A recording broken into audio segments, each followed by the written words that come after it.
ดีที่หักแพงและนับถือณบัดนี้ในสถานที่นี้และพิธีการนี้ที่มนุษย์ศาสตร์ยอมจะหอดจุดนี้ทุกคนอย่างมีขอยกเว้นบางของจากไปแบบสูญหายถึงจดจำและยาสั่นเพียงจากครอบครัวหรือลูกหลานในวงแคบบางของถึงจดจำในวงกว้างเพราะได้สร้างคุณงามความดีปล่อยไว้เบื้องหลังอ้ายพิรพัฒน์คุณสวัสดิ์เป็นหนึ่งในนั้นอ้ายพิรพัฒน์ที่จากพวกเขาไปที่ไทยๆของประธานตั้งตัวแต่เสียงบางๆสื่อพิรพัฒน์คุณสวัสดิ์จะถือบันทึกอยู่ในความทรงจำของพวกเรานานต่อนาน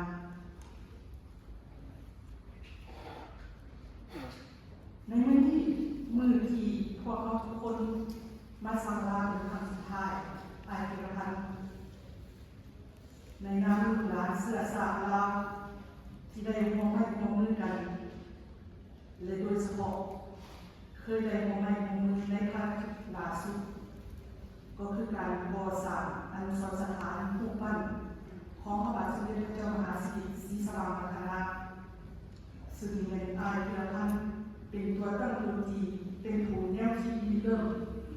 ถือได้ว่าเป็นเจ้าของโครงการนี้โดยแท้ซึ่งก่อนจะมาถึงจุดนี้อ้ายพิรพัฒน์ได้โอ้ลมกับหลายๆคนหลายปีพอสมควรและในที่สุดก็ได้สักส่วนหมู่เพื่อนใกล้ชิดและน้องหมู่มามองให้ร่วมมือกันและด้วยการสนับสนุนของชนชาวลาวในต่างแดนจนประสบผลสำเร็จได้สร้างรูปปั้นของพระเจ้ามหาสิริพระองค์ดังกล่าวอนุสรณ์สถานนี้จะเป็นสิ่งหนึ่งเป็นหลักฐานประวัติศาสตร์ศาสตร์ลาวอีกหนาหนึ่งบ่เคยถึงเลยเป็นหลักฐานให้ชนชาวลาว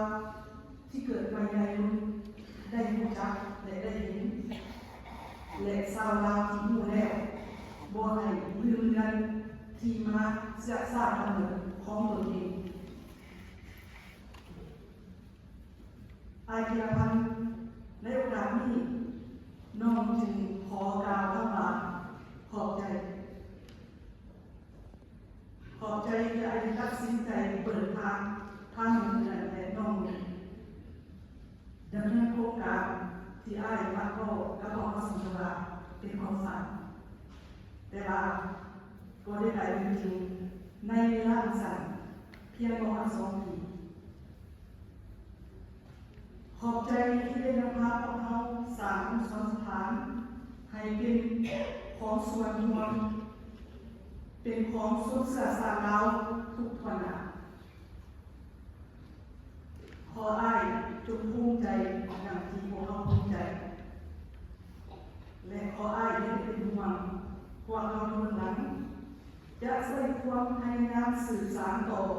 ด้วยพลังแห่งพลังใจและความสามารถเท่าที่มีบนพื้นฐานอันสอดคำและถูกต้องโดยเอาแนวคิดและเงื่อนไขในคำว่าส่วนรวมเป็นตั้ง